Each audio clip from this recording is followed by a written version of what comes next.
Ang sarap pala pag sobrang peaceful ng buhay mo.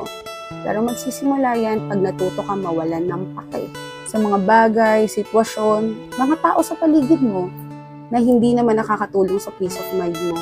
Yung dati apektado ka sa mga masasama o masasakit na salita na sinasabi sa'yo, yung mga negatibong opinion tungkol sa buhay mo, sa itsura mo, sa ugali mo, yun talagang dinidibdib mo. Yung talagang malaking impact sa'yo.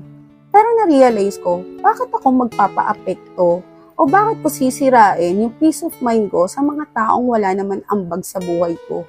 Simula na natuto akong mawalan ng pake at i-distansya ko yung sarili ko sa mga taong negatibo, sa mga taong toxic.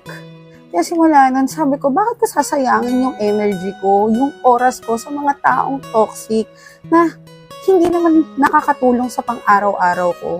Kaya ngayon, mas nag-focus ako sa goal ko, sa mga tunay kong kaibigan, sa pamilya ko, at sa mga taong totoong nagmamahal sa akin. Masarap lang sa pakiramdam.